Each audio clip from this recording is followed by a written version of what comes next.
started playing through and we encourage that more. Because we're not the team that's going to win the long ball. So we don't encourage that. Of course. And sometimes players have no one to play to. So what else to do? They will just play it long because they don't want to be the one that make a mistake. But that is not our game plan. Our game plan is to put that ball down and show who we are. And pressure does that to you, where you drop deeper. Pressure does that to you, where you play it long. And that's not who we are. Because when we put it down, we are at our absolute best. And I think we can play a lot of teams off the park. Hello, Coach. We are here in Coventry with you. This is a very special edition. The ball beauty next to me, Courtney, Freese, the man with the tin, the man who won the Premier Soccer League with the Manning Rangers. Yeah. Courtney, we've done the road trip from London. We've come to the Midlands. And I tell you what, time well spent. Coach Desiree Ellis, we are so pleased to be sitting down with you just off the back of a magnificent, mighty 2-1 loss to the champions of Europe. So thank you for joining us live, and thank you for joining us on the show. You haven't slept much. How are you feeling after that result? Look, always after a game, the adrenaline is still pumping. Doesn't matter the result. You're still trying to, you're in the game. I'm not saying we're celebrating a loss, but we're celebrating a performance. Because into every game, we look at improved performances because there's certain things that we want to work on. Sometimes you win a game and you haven't played well, and as a coach you're not happy. Yes, you won, but there's certain things that didn't go right, So we're always looking at improved performances because it's not about now, it's about WAFCON. And I think defending the title is a lot more difficult than winning it, because as the champions, everybody, it's their cup final every game they play you. So playing these high-level matches that are really challenging us and taking us out of our comfort zone, getting the result or not getting the result is part of the process. But unfortunately, fans don't see it that way because we also have an obligation to the fans to get the result. But we want them to be there for us when it's not going well, but also to be there for us when it is going well.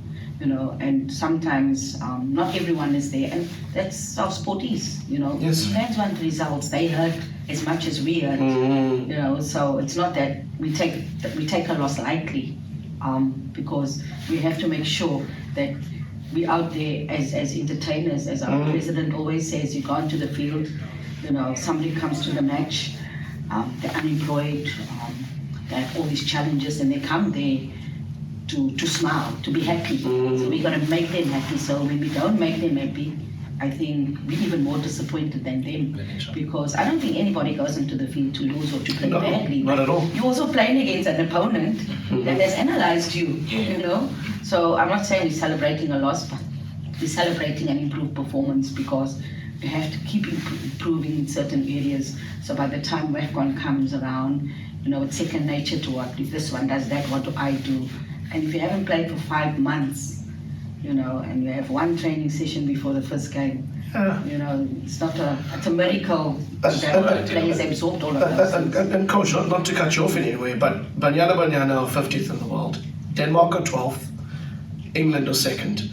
How important is it to play these elite nations, these tier 1 nations, in allowing you to blood players and also evolve the team so we're better at the next Women's Africa Cup of Nations and the next World Cup in Brazil? I think it's of utmost important, and a big thank you to Safa and Cecil for getting us these top 2 friendlies, I know England wanted to play us before the World Cup, but I said to Zayn it's not possible because, time zone, back, travel 10 hours time zone, and you couldn't, but you always said that you wanted to play us. And I sometimes wonder, as a 50th rank or 50 plus rank, sometimes why do teams want to play us? Because we offer something different.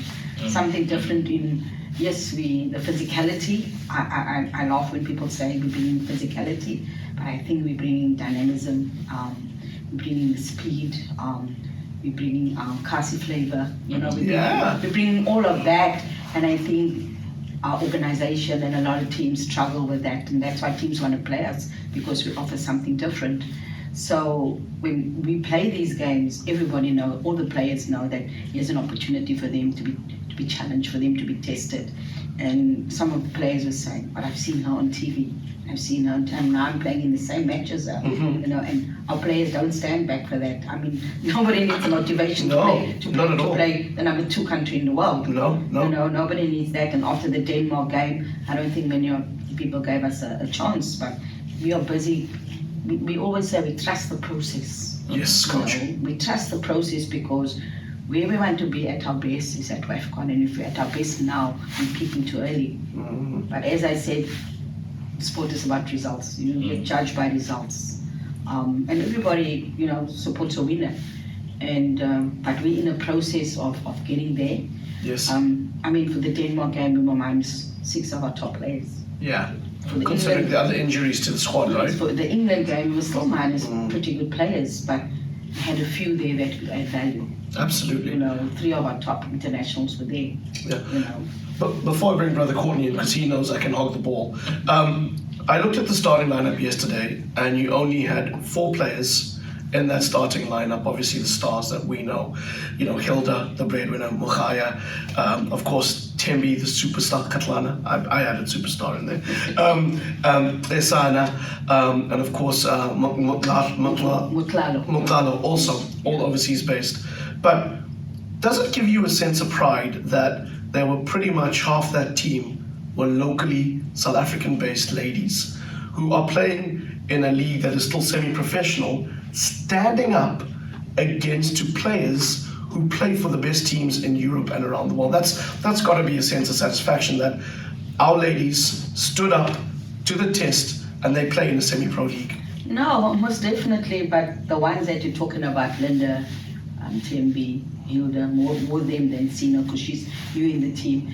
Been in the team for a while, of course. But they play in top leagues. Yes, in Mexico and the US. And that is the difference. I mean, Linda hasn't played for a while, for a very long while, but we needed that experience, and you could see that experience coming through, you know, with her training at the top level, but maybe not playing regularly, and going to play number 2 and number 12 in the world. You needed that experience.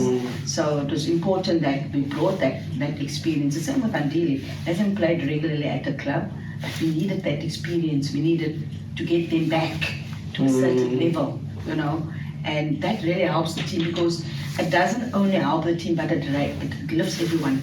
Yes. Everyone's performance has to go. Now, we're always saying, now, if they're not here, why can't we also raise that performance? You know, but as good as the Hollywood Bets has been, and it's getting better every year, it's not where we want to be. It's a step in the right direction. But currently, the level where the league is, it's not helping us really because of where we're going with the intensity. And I think maybe that's one of the reasons in the Denmark game we couldn't sustain for 90 minutes. Now you had these extra players with a little bit more experience, and others who've been to World Cups that play in the local league, all coming together now, and now all of a sudden we can also raise the level. So, you know, getting our players also to play in the big and the better leagues will also take us to the next level, you know, because that is really important, especially with our youth teams over the last few years not having qualified for global competitions to get that experience. So this is where playing these top countries really helps us. And people might say, but we're going to WAFCON. But we've played Nigeria, we've played Tanzania, Yes. we've played DR Congo, you know, we've played Botswana so often, you know, Ghana we haven't played of late. You know, Morocco we played 2 years ago. So, you know, you could win those games, but what are we going to learn out of it? How is it going to help us? And no disrespect. You know, how is it going to help us go to that next level? Because those are the same countries we can play against. Of course. And if we are not better, and if we don't become better, we're not going to get the results that we want. 100%. It's morale boosting victories versus losses against some of the best nations in the world. Coach, how that benefits the team. When you talk about experience, you know, sometimes people don't understand what experience is. They just think it's a word.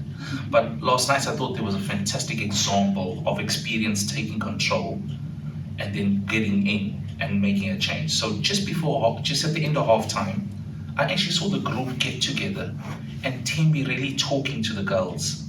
I don't know if it was motivational, just before they came into the change room. And the performance after the halftime, obviously with your experience you've added in with the conversation, I thought there was a really good boost. So were you aware of that happening? The players always do that. Sometimes they don't, but of late players always do that. Probably just to say, listen, it wasn't too bad a half, or I don't know what the conversation was, to be honest. But I can only imagine what it was, trying to keep them motivated. So we come back in, getting information from our analyst, because he has the best picture, getting that information, because we see things differently. So he gets that information, the assistant coach gone inside, put it on the board, and we're just reiterating things that we need to be better at. For example, winning the second and third ball, that goals would not have happened. We didn't do that really well, whereas in the Denmark game, we did that really well. So winning that second and third balls, finishing our attacks, because we didn't do that, making sure that we stay in the block, making sure that we shift together as a unit and not be further apart. So those are some of the things staying more compressed. Some of the things we were rectifying, because what they were doing, they were trying to drag us all over the place to try and play through the middle or isolate us on a 2v1 on the one side. But we saw that because it was similar to Denmark. So in the 2 training sessions that we had for the 2 games, because you can't call match day -1 a training session. Of course. We worked on that, but we had to change our match day -1 because to get more input and more effect in our training. So the experience is always there. I remember when we played the Netherlands and we came in at halftime, the Fubijani wasn't playing, was giving the team a pep talk. Was giving the team a pep talk. And sometimes you need that.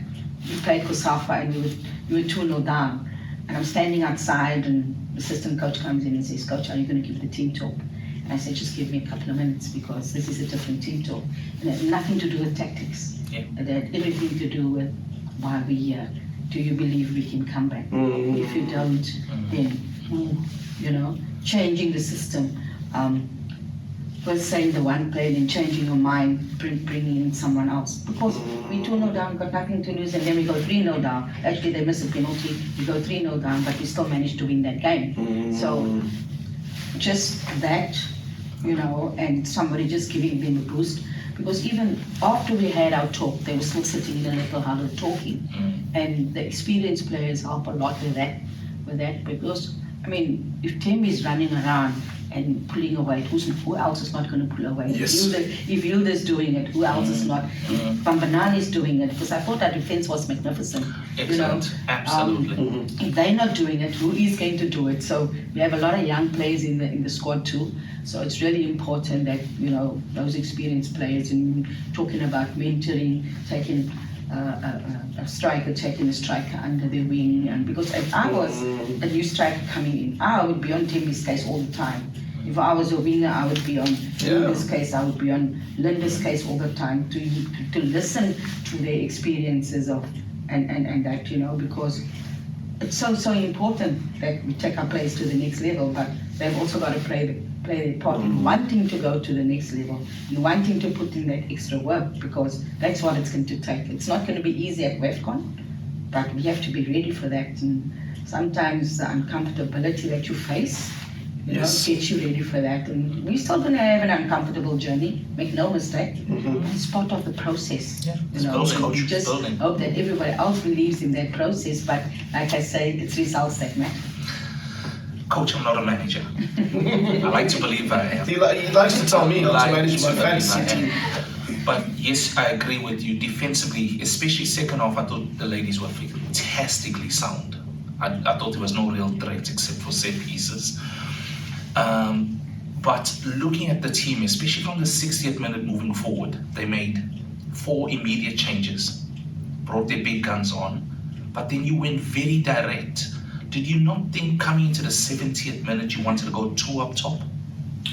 Look, you see, we know when we play the European teams, you know what we're coming up against. And our first point of call is, if we don't concede, we're going to create.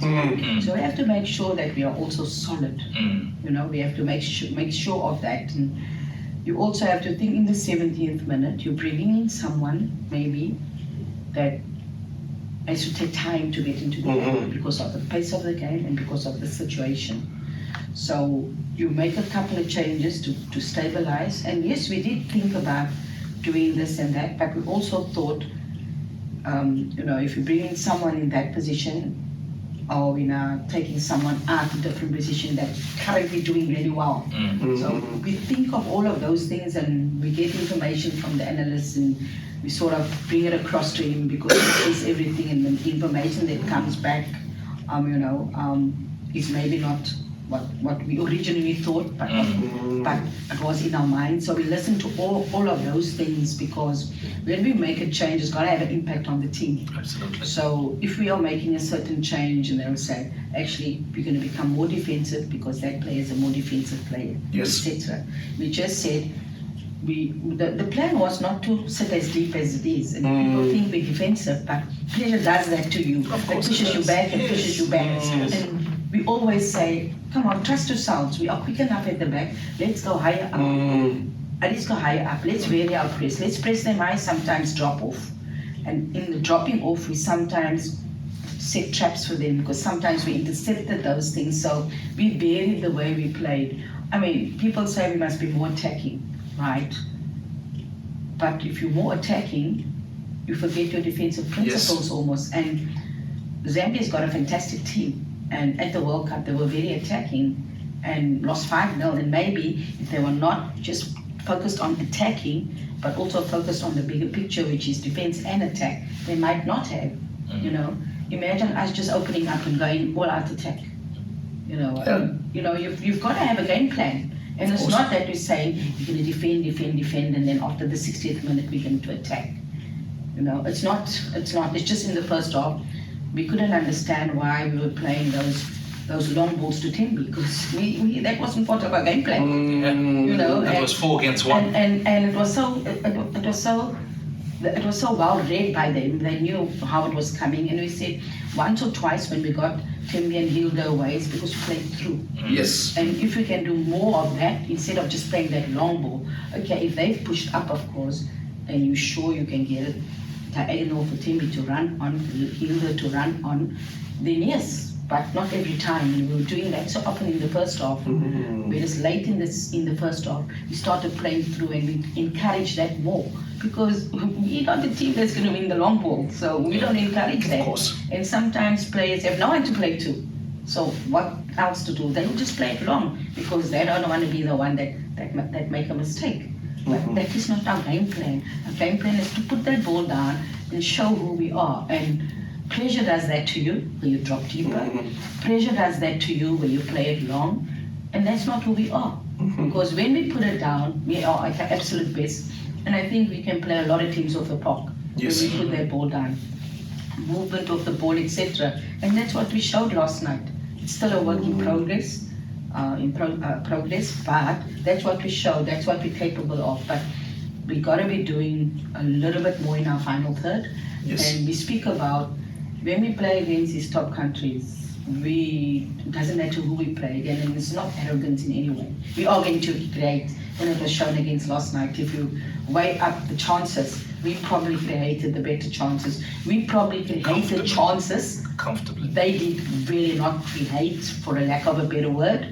I mean, we never got played through once. They never got behind our defense. There were a couple of crosses that came in. Your goal was from a slip at left back. Exactly, you know what I mean? And the one goal was somebody not pressing, etc. But we created those opportunities. So if we are better in the final third, and if we get more shots on target, we'll score more goals. And that is the next step that we're trying to work on. And it also comes with who's available for what camp, etc. Because they're also playing leagues, they also have playoff matches, and we've got to consider that as well, Coach, my next is not a question before I hand back to Zayn. My next is an appreciation point. I thought the ladies were fantastic. I thought they were brave in a lot of tense situations, which is a compliment to the team and the ladies as well. I thought they expressed themselves, and one of the things I was speaking to the other media about is imposing our style, who we are, and that came across so well last night. I just would like to say to you and the ladies, what a fantastic advert for South African football. Against some difficulties we have, Zayn touched on this earlier, England are a fully professional setup, heavily sponsored, in the gym, this is these ladies' work. For some of our players, that is not. But just to put on a performance like that, 20,000 supporters away from home. Well done to you and the team. And no, like you say, you know, you don't need a motivation to do that. And when we were coming out, all these guys standing with Alatoon, like Kirby, and we're like, wow, these players have their own chauffeurs taking them home. Absolutely. Because they can afford that. Yes. You know, they could probably come into camp longer than us. You know, but that's why we're always urging sponsors to come on board. Not just for us as Banyana, but for women's football. Of course. And I will reiterate this until I can't anymore. A professional league is of utmost importance. Yes. We've had players withdraw from squads because they can't get off work. I mean, where do you hear that in professional football? Where do you hear that? They can't get off work. Yes, we understand when players are studying, when players are writing matric, when they're writing varsity exams, we understand that. But we still have players that have 9-to-5 jobs and play in the national team. You know, and so the expectations are always high, but people don't know the challenges. Yes. Or shall I say those challenges people don't know. Yes. That you are primarily an amateur team, you know, with a few professional players playing against top professionals. I mean, when you look at the teams, Barcelona, Manchester City, Arsenal, you know, these are top teams. Yeah. Nothing to, I mean... Highly promoted as well, these ladies. I mean, Exceptionally highly promoted. Mary plays for PSG. Yes. Yeah.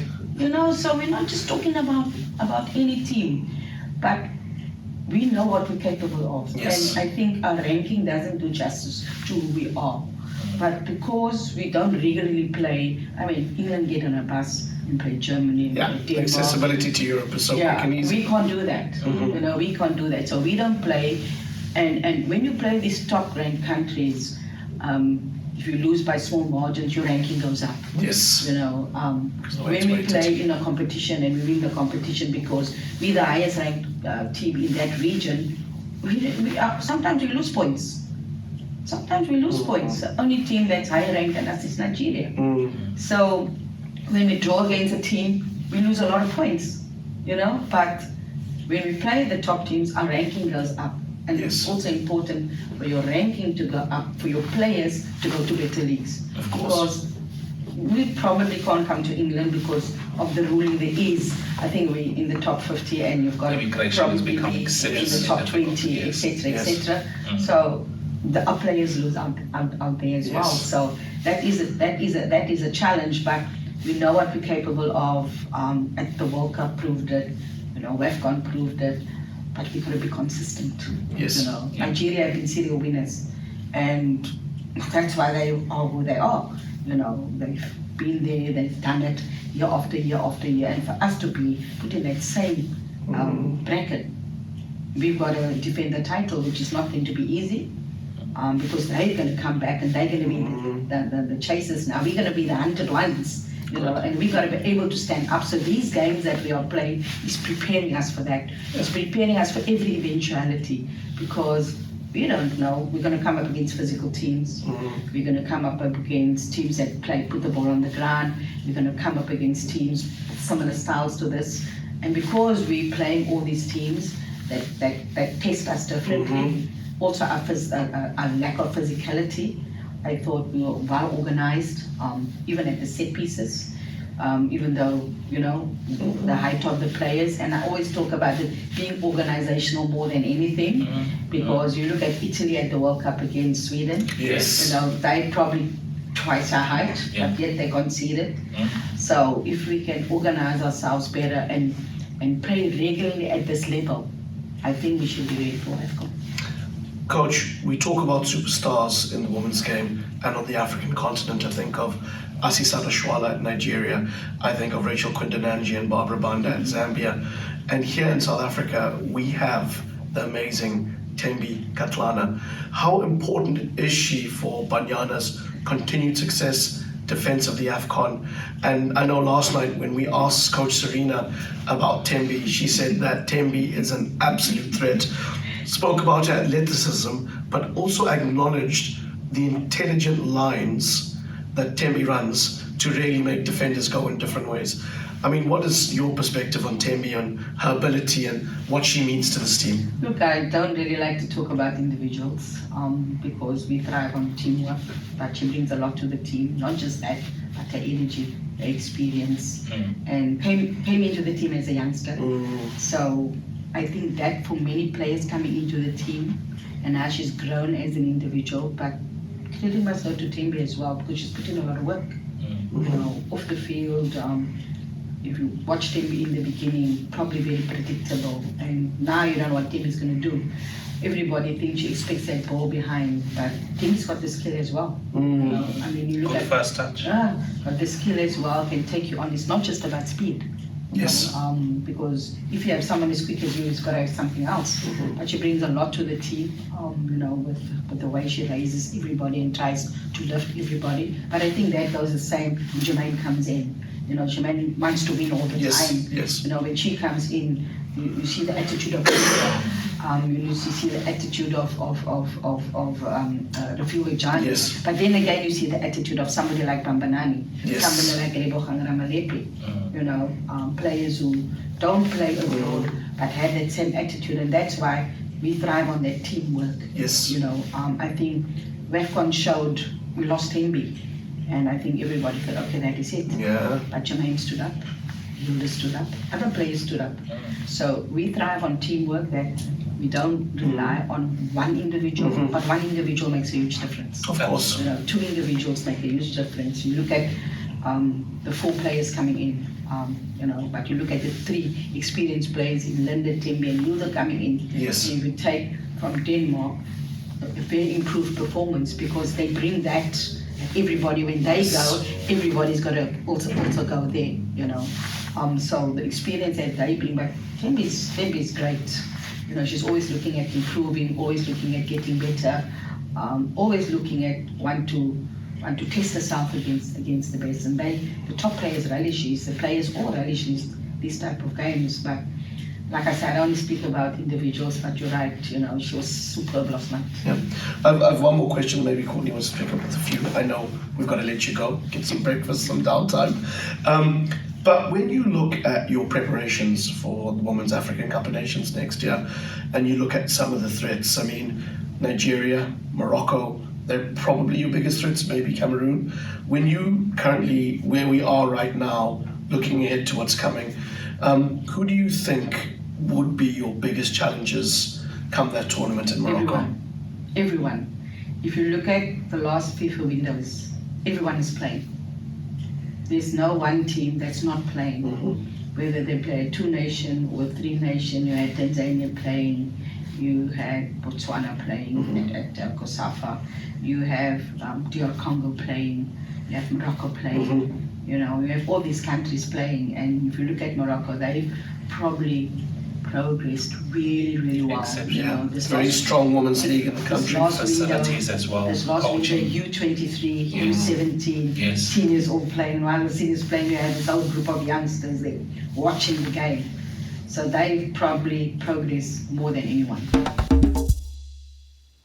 Coach, it's been fantastic talking to you. Thank you so much, Coach. We wish you nothing but the best. Thanks for representing us so yes. much. Thank you. And we, as proud South Africans sitting in the press box, I think Courtney forgot we were there as members of the media. The way he was cheering and coaching and telling Hilda where to go and telling Thembi where to go and telling the Tana twins how to defend. It was fantastic. Let me tell you, I don't think they heard anything we said.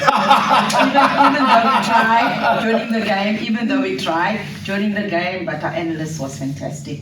You know, getting the message down of how we need to change things, because we're sitting on this level, and I must give a big thank you to the technical team and the staff, because you know, those are the people behind the scenes that don't get the credit they deserve, because each and everyone has a role to play.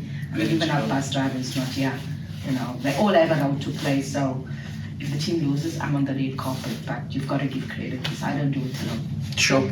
Thank you. Coach, best of luck. Thank you. Thank you.